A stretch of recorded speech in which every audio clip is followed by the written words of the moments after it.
Rama agrotech, शेती तुमची, खात्री आमची.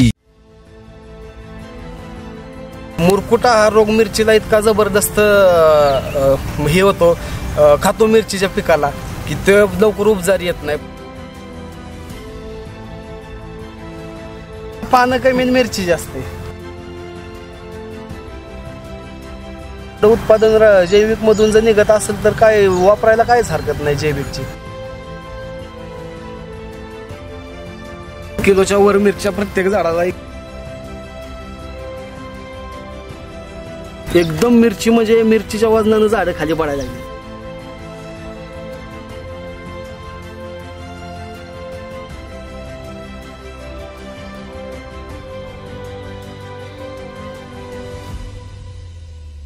रामा ॲग्रोटेक बारामती यांच्या मार्फत आज आपण सोमेश्वर नगर वानेवाडी येथील मिरची तसेच कांदा या पिकाचं जे नियोजन आहे तर ते आपण रामा ॲग्रोटेक मार्फत इथं दिलेलं होतं.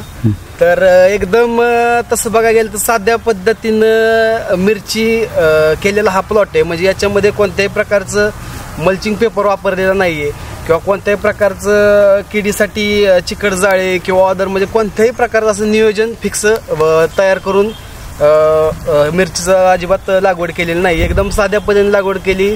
तर त्याच्यामध्ये फक्त आपण रामा ॲग्रोटेकचे जैविक खतं याच्यामध्ये आपण वापरलेले आहे, ज्याच्यामध्ये मिरचीसाठी खालून आळवणीसाठी समृद्धी रूट मॅजिक असेल किंवा किडीसाठी आणि महत्त्वाचं म्हणजे मुरकुट्यासाठी घटमुट नीम आणि निमकरंज याचं मिक्स जे मिश्रण आहे ते वापरले आहे. त्याच्यामध्ये कापूर मिक्स करून आपण याला मारलेला आहे. तर मला असा म्हणजे एक अनुभव जाणवला की मुरकुटा हा रोग मिरचीला इतका जबरदस्त हे होतो, खातो मिरचीच्या पिकाला, की ते लवकर उपजार येत नाही. पण आज जवळपास हा 3 ते 4 महिन्याचा प्लॉट आहे. 3 ते 4 महिन्याचा मिरची. किती तोड्या झाले तर याच्यामध्ये जवळपास एक 8 ते 10 तोडे झाला असतील मिरची.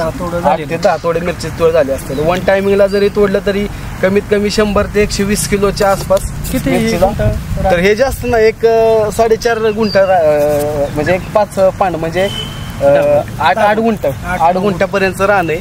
तर याच्यामध्ये कोणतंही नियोजन नाही, फक्त पाणी चालू असताना त्याच्यामधून बायोसमृद्धी 1 लिटरमध्ये असेल किंवा 2 लिटरमध्ये असेल तर आणि रूट मॅजिक ह्याच्यामध्ये आपण सोडतो. तर त्याच्यावर फुलकळीसाठी रामा मॅजिक किंवा स्टीम ग्रो रामा गोल्ड ह्याचे आपण रिझल्ट एक नंबर आहे. रिझल्ट एक नंबर. रिझल्टचा काय विषयच नाही. आज मिरची बघू शकताय म्हणजे पानं मिरची झाडाला पानं कमी मिरची जास्त आहे असं म्हणजे रिझल्ट आहे याच्यामध्ये.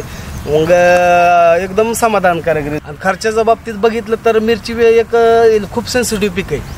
मिरचीला म्हणजे तुम्ही जर रासायनिक ह्याच्यामध्ये गेला तर खूप महाग औषध आहे, ज्याच्यामध्ये मुरकुटा असेल किंवा त्याच्यामध्ये फुलकळी लागण्यासाठी एकदम खूप महाग औषध येतं. तर एवढा जरी खर्च केला तरी बी एवढं उत्पन्न जरी निघलं तरी बी खर्च बघून शेतकरी नको म्हणतो. रासायनिकच्या तुलनेत जैविकचा एकदम निम्मा जरी खर्च झाला तरी बी एकदम उत्पादन चांगलं आहे. एवढं उत्पादन जैविक मधून जर निघत असेल तर काय वापरायला काहीच हरकत नाही जैविकची. असं काय म्हणजे रासायनिकच वापरावं असं काय याच्यामधून जे निघत असलं उत्पन्न तर काहीच अडचण नाही जैविकचं वापरण्यासाठी. जबरदस्त रिझल्ट आहे. जबरदस्त रिझल्ट आहे. कुठले म्हणजे झाड घ्या याच्यामध्ये जबरदस्त 1 किलोच्या वर मिरच्या प्रत्येक झाडाला. कुठलंही झाड दाखवा. हे कुठचं कोणतं त्याची कॅनॉपी बघा. हे झाड बघा तुम्ही. पाला आणि कॅनॉपी बघू शकता. म्हणजे झाड पूर्ण लावून परत फुलकळी सुद्धा निघलेली आहे काय आता समोर. एकदम मिरची म्हणजे मिरचीच्या वजनानं झाडं खाली पडायला लागली. धन्यवाद.